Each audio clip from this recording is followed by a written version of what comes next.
If you're tired of these promos, supporters get the podcast early and ad-free. Just go to donate.bogosity.tv for the links to sign up.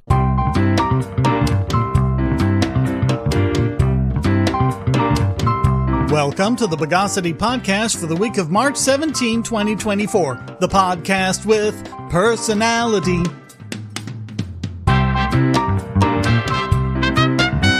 This is your host, Shane Killian. Let's be-do the news of the bogus. So the House passed H.R. 7521, the Protecting Americans from Foreign Adversary-Controlled Applications Act, also known as the TikTok ban, and the main thing you need to understand about it is that it's not about banning TikTok. It passed 352 to 65, so you know how little you can trust most of Congress. George Carlin was right. Bipartisan just means double the tyranny. That's pretty much the opinion of everyone outside the pundits that generally operate as mouthpieces for the government. For example, Elon Musk said, quote, "This law is not just about TikTok. It is about censorship and government control. If it were just about TikTok, it would only cite foreign control as the issue, but it does not." This was in response to Thomas Massie, who tweet-X'd, "The so-called TikTok ban is a Trojan horse. The president will be given the power to ban websites, not just apps. The person breaking the new law is deemed to be the U.S. or offshore internet hosting service or app store, not the foreign adversary." Others who opposed the bill include Matt Gaetz, Marjorie Taylor Greene, Alexandria Ocasio-Cortez, Ayanna Pressley, and Ro Khanna. It had bipartisan opposition as well as support. The excuse is that the CCP pressures TikTok to censor content, for example, about Tiananmen Square or criticism of Xi Jinping. The problem is, as we've covered repeatedly, the U.S. government also pressures tech companies to censor content regarding elections, COVID, the Hunter Biden laptop, and a whole bunch of other stories. If Congress were that concerned about social media pressures, it would be much easier for them to rein in the FBI and other federal departments than the CCP. The legislation would allow the government to act against any social media company that is, quote, "controlled by a foreign adversary," and that includes, quote, "a person subject to the direction or control of a foreign person or entity." Remember, they tried to stop Donald Trump from becoming president on the false narrative that he was a tool of Russia. They complained about Facebook and its CEO Mark Zuckerberg as being compromised by Russian disinformation. So do you really think this isn't about, among other things, doing the same to Elon Musk so that they can reclaim Twitter? As Massie tweet-X'd, "If you think this isn't a Trojan horse and will only apply to TikTok and foreign adversary social media companies, then contemplate why someone thought it was important to get a very specific exclusion for their internet-based business written into the bill," and quoted the bill saying, "The term covered company does not include an entity that operates a website, desktop application, mobile application, or augmented or immersive technology application whose primary purpose is to allow users to post product reviews, business reviews, or travel information and reviews." This is not self-defense against a foreign adversary. Of course, there is already one country that banned TikTok, and that's China. Senator Rand Paul tweet-X'd, "The House ban of TikTok is not securing our nation. It's a disturbing gift of unprecedented authority to President Biden and the surveillance state that threatens the very core of American digital innovation and free expression. Throughout the 20th century, millions of people were fed communist propaganda every day for their entire lives. And when the regimes collapsed, the people celebrated. They danced on the Berlin Wall and on the grave of communism. Have faith that Americans' desire for freedom is strong enough to survive a few dance videos. Have some faith in freedom. We don't ban things that are unpopular in the United States. America is a country that celebrates free expression, that cherishes free association, that is confident in cause of liberty. I hope saner minds will reflect on which is more dangerous, videos of teenagers dancing or the precedent of the U.S. government banning speech. For me, it's an easy answer. I will defend the Bill of Rights against all comers, even, if need be, from members of my own party. We absolutely have the right to receive our media from any source we choose. All 352 of these House members have proven that they don't care the first thing about their oath of office or the American people. If you're looking for a way to support this channel, but you don't have any spare cash and you can't stand ads, you can do so by generating your own cryptocurrency. Use the links at the bottom of the description to follow the link to Odysee.com to listen to the podcast and see all of my YouTube videos as well. Just watching videos will produce cryptocurrency for the creator and yourself. And since Odysee is always monetized and never censored, you'll have no problem seeing all the videos from your favorite creators. You can also use the library credits you create at Odysee to tip creators and even purchase paid content. Earn library credits through various rewards, including daily view rewards and the number of shares and invites. And you can interact with creators in all sorts of ways, including like and dislike, comment, boost a post by supporting it, repost it, and share to other sites, all while earning crypto for the creator. Easily monetize yourself and your favorite creators using cryptocurrency, without advertising. Use the link below to visit this channel on Odysee.com and see many of your other favorites there as well.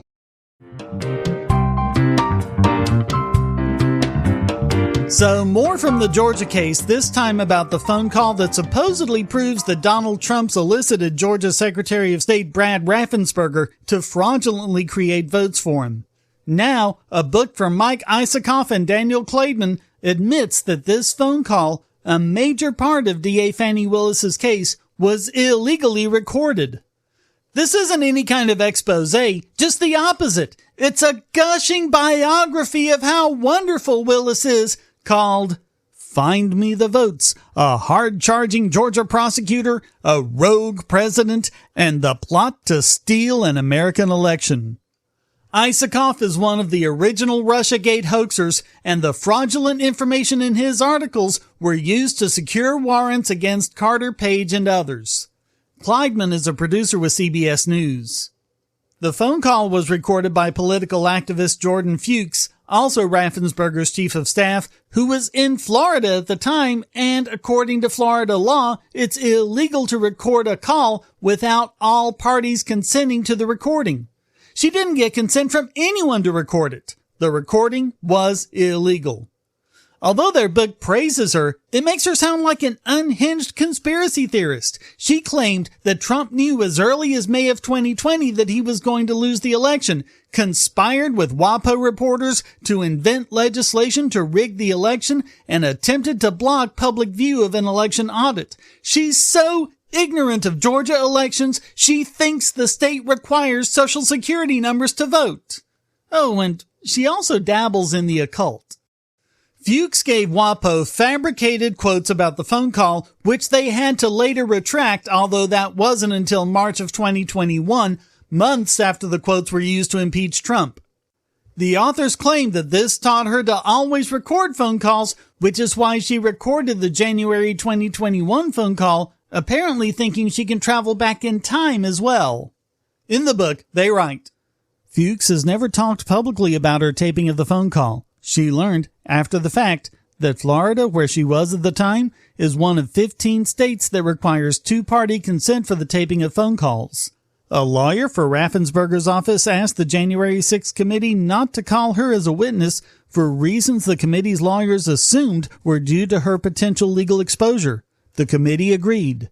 But when she was called before a Fulton County special grand jury convened by Fani Willis, she was granted immunity and confirmed the taping, according to 3 sources with direct knowledge of her testimony. The fact that she was granted immunity means the DA knew full well that the recording was illegal, and that's important. There's a concept in the law called fruit of a poisonous tree. If the evidence was illegally obtained, it can't be used, and you also can't use any evidence it led you to. Quote, and Fuchs did what was arguably the single gutsiest and most consequential act of the entire post-election battle. Without telling Raffensperger or Meadows, she taped the call. It was all the evidence Fani Willis needed to get started. The recording was the single piece of damning evidence that had launched the investigation. The book also details the recently exposed link between Liz Cheney, the Jan 6 committee, and the Fani Willis prosecution. It's yet another problem for a prosecutor who once was the darling of the liberal media, who is now mired in multiple corruption scandals. As for the recording, it's unclear how it condemns Trump anyway. According to the news media, Trump said, "Find me the votes," which apparently means fabricate them. Because when I say to you, "Find my car keys," I want you to fabricate a new set instead of finding where the actual keys are. This is how stupid people are. Listen to it for yourself. Here are the times during the call when Trump said the word "find" in relation to votes and vote totals. We think that if you check the signatures, a real check of the signatures going back in Fulton County, you'll find at least a couple of 100,000 of forged signatures of people with who have been forged. Now, why aren't we doing signature, and why can't it be open to the public, and why can't we have professionals do it instead of rank amateurs that will never find anything and don't want to find anything? They don't want to find, they don't want to find anything. Someday you'll tell me the reason why, because I don't understand your reasoning, but someday you'll tell me the reason why. So, look, all I want to do is this. I just want to find 11,780 votes, which is one more than we have, because we won the state, and flipping the state is a great testament to our country, because, it's a testament that they can admit to a mistake, or whatever you want to call it, if it was a mistake. I don't know. A lot of people think it wasn't a mistake. It was much more criminal than that. I have to find 12,000 votes, and I have them times a lot, and therefore I won the state. That's before we go to the next step, which is in the process of right now. But we don't need it because we're only down 11,000 votes, so we don't even need it. Right. I personally think they're corrupt as hell, but we don't need that because all we have to do, Clayton, is find 11,000 plus votes. So we don't need that. I'm not looking to shake up the whole world. We won Georgia easily. We won it by hundreds of thousands of votes, but if you go by basic, simple numbers, we won it easily. Easily.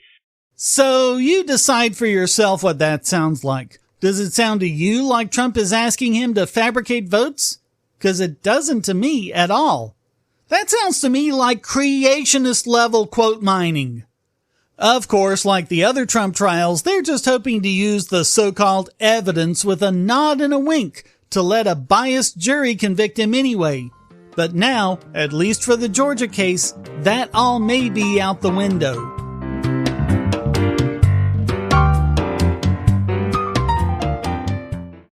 If you're on the Wi-Fi in a coffee shop or hotel, anyone on that network can get your traffic. Do you really trust all of those strangers? For that matter, do you really trust your ISP? A VPN can protect you from prying eyes, disguise your location, and even foil government censors. It's essential in this day and age, so go to vpn.bogosity.tv and you'll be taken to BoxPN. Starting at just $2.99 a month, you can get unlimited high-speed connections to VPN servers all over the world, and they don't log connections, so your privacy is assured. Traveling abroad, just VPN home, and don't worry about what those other governments are doing. Back at home, stop your ISP from traffic shaping and messing with the quality internet access you're paying good money for. You can connect from multiple machines at once, including your smartphone or tablet, and it supports all the secure standards, including OpenVPN and SSTP. Bypass censors and surveillance with your own secure VPN connection. Go to vpn.bogosity.tv.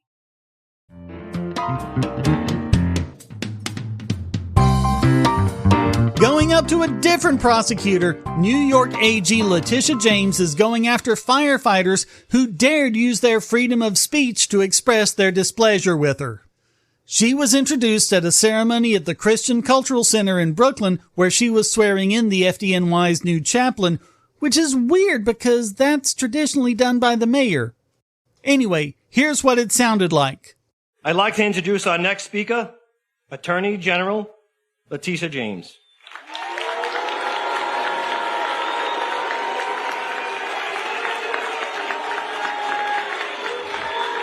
Oh, come on. We're in a house of God. First, simmer down. Thank you. Thank you. Thank you for getting it out of your system. I want to thank Commissioner Kavanaugh and Chief Hodgins for that recognition. And today we are making history, swearing in our first African-American woman chaplain of FDNY. In response, Commissioner Laura Kavanaugh told the Bureau of Investigations and Trials to comb through video footage to track down the booing firefighters so they could, quote, face discipline. Their union, the UFOA, said, quote, we advise all members to follow department rules and regulations during these visits and any subsequent inquiry that results from them. Yeah, thanks for looking after your members. A leaked memo provided bullet points the FDNY was to be told, quote, BITS is investigating this so they will figure out who the members are. I recommend they come forward. I've been told by the commissioner it will be better for them if they come forward and we don't have to hunt them down. Remember that phrase, hunt them down. The DCs shall direct the captain of the company to make a list of those that come forward and send it directly to John and Kevin in operations. I realize members might not come forward, but they should know that there is clear video of the entire incident, and they will be contacted by BITS if they don't. Some of the bullet points went, quote, protesting, heckling, or booing anyone at a ceremony is simply unacceptable. Absolutely no one should have been subjected to what happened based on the political beliefs of some members. It was disrespectful to the speakers, to the promoted members and their families. This was not a political event, and Letitia James was not there to give a political speech. She was there to support her friend and our new chaplain, Pamela Holmes. Members have a right to political beliefs, but you don't have a right to make a job-related ceremony political in nature. When you're not on duty, feel however you want about politicians. Vote, protest, that's your right. But don't do it on the job's time, on other members' time, or on their family's time. Do it on your own time. Politics aside, the Attorney General is a friend to the UFA and UFOA and a supporter of our department. These actions reflected very poorly upon us and diminished the dignity of the occasion. Instead of news reports talking about the accomplishments of our members, it talked about the politics and our poor behavior. Everyone must be better. Do the right thing. Even if you aren't the one acting badly, if you see a fellow firefighter act in this manner, stop it. Act in a manner befitting of the uniform that you wear. Nothing less should be tolerated. Yes, even turn in your fellow firefighters if you see them criticizing their angel on earth, Letitia James. And most disturbingly, quote, they should understand that BITS is gathering video and identifying members that brought discredit to the department. We want the members to come forward. They will come to HQ to be educated why their behavior is unacceptable. Oh, yeah, a re-education center. Wonderful. So, 2 New York lawyers have said they'll represent any firefighter pro bono if they've been disciplined for exercising their First Amendment right. Mark Fonte and Louis Guillermino said, quote, if you are being hunted down by FDNY brass for exercising your freedom of speech, contact our office at once. We always answer the call. We stand ready to assist New York's bravest. If they have a right to applaud, they have a right to boo or express their displeasure. If you invite a controversial figure to speak, you have to expect pushback. The people at fault are the FDNY brass, who are greatly out of touch with their workers.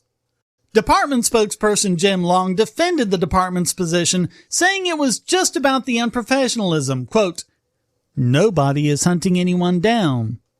Oh? 'Cause it kinda sounds like you're hunting them down. You even said you were hunting them down. I expect them to do a 180 on this and quick. This is going to backfire immensely. They have no leg to stand on, and the fact that they don't seem to realize it not only means they're out of touch with their members, but they're seriously ignorant of the job they're supposed to be doing. They're the unprofessional disgrace.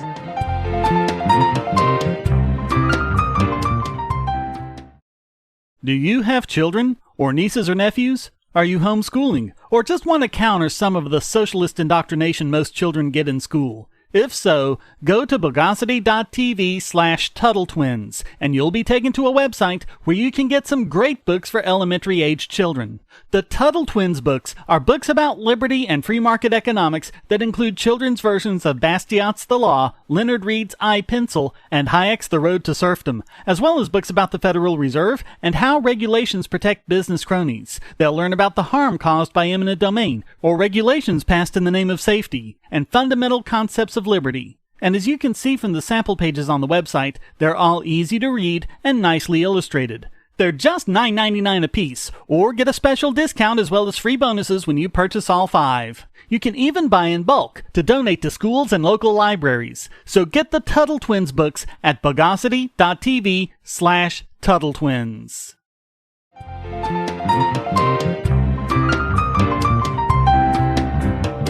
And now it's time to pre-consummate this week's biggest bogon emitter. And this week it goes to California, whose high-speed rail project is going about like you'd expect. Initially it was projected to cost $33 billion, which was already a ridiculous $85 million per mile. Now the project has asked for an additional $100 billion on top of that. Oh, and that's after getting some $6 billion from Joe Biden in the infrastructure bill. Just reminding you that the total cost of Elon Musk's Hyperloop between the two cities was estimated at less than $10 billion. At the State Senate Transportation Committee hearing, Senator Kelly Sayardo said, quote, "How do we get the public on board with something that has this much of a downside funding-wise?" High-Speed Rail Authority CEO Brian Kelly responded, quote, "I think the only way you get the public is by performing better, and I think the authority is performing better today than it was, and I think it will going forward. I think it's the right thing to do for the state and country. And yes, it's a challenge. And just like when I worked on the Bay Bridge years ago, and you're stuck in the middle of a very tough project, it feels impossible until it's not, and then you grind, you do the work, you perform better, and you deliver." In other words, he didn't have an answer, other than just throw money at it. Or you realize the sunk cost fallacy is a thing and abandon the whole thing as a bad idea.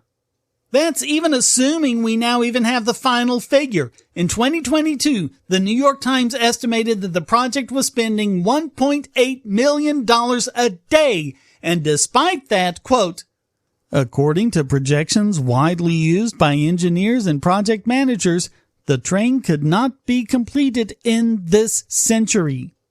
It's just another grift from Jerry Brown, Gavin Newsom, and their cronies, filling their pockets at the expense of the taxpayers. The big question is there any realistic chance they'll be punished for this at the polls this November? So all of that makes California this week's biggest bogon emitter.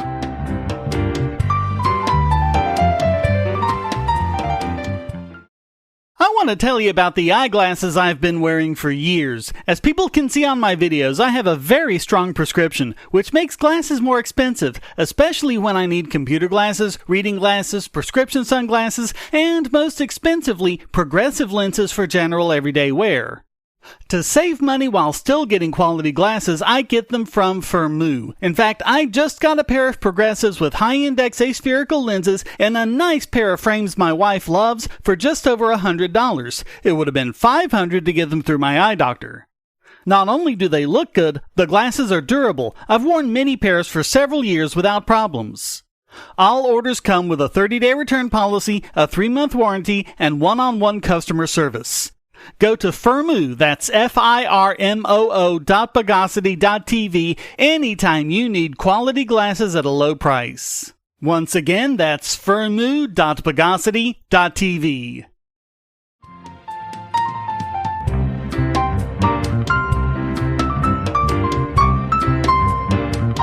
And now let's decarbonize this week's Idiot Extraordinaire.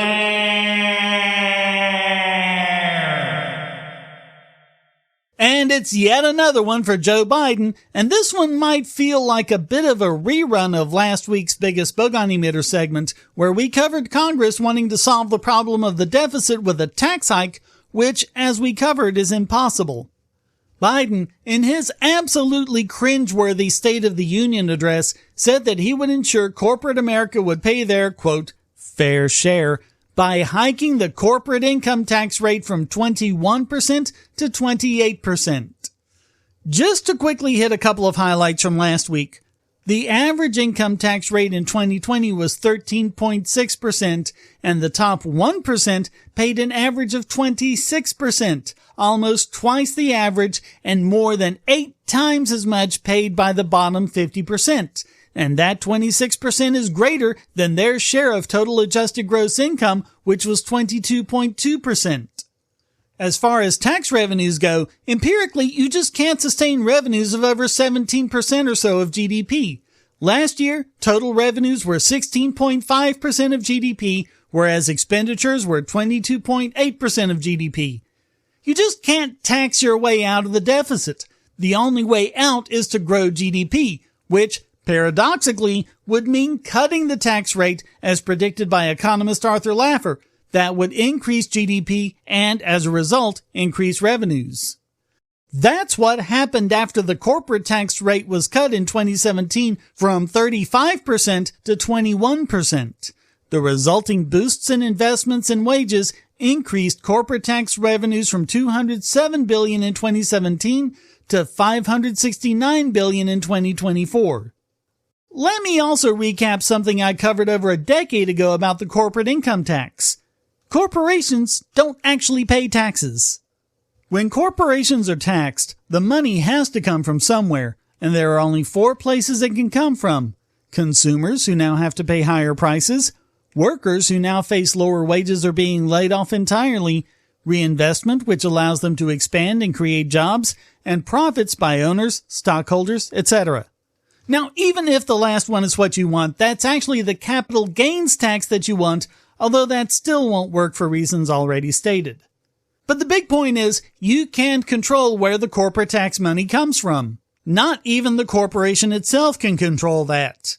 The complexities of budgeting a corporation mean that they can't just move money around willy-nilly wherever they want.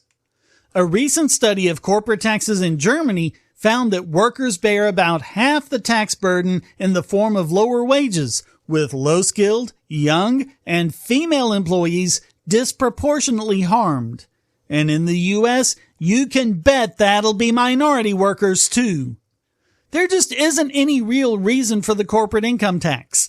All it does is create economic destruction, destroying jobs, lowering wages, and increasing prices for consumers. And that's just the opposite of what we need to have a growing economy.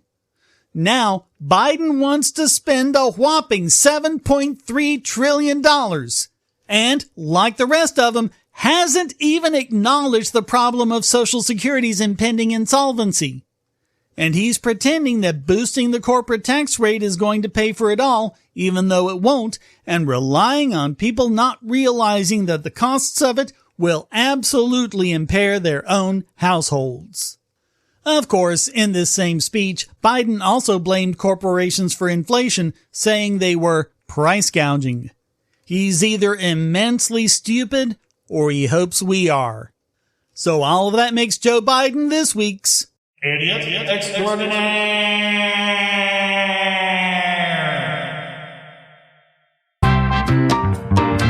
Well, that wraps up this It's Too Late to Say Whoa to the Horse edition of the Bogosity Podcast. I hope you enjoyed it. If you did, please go to donate.bogosity.tv for several ways to support and discord.bogosity.tv to join the discussion. Subscribe at Patreon or Subscribestar, and you can listen early and ad-free.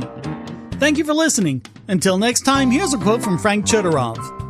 We cannot restore traditional American freedom unless we limit the government's power to tax. The Bogosity Podcast is licensed under Creative Commons Attribution Non-Commercial No Derivatives 4.0 International License.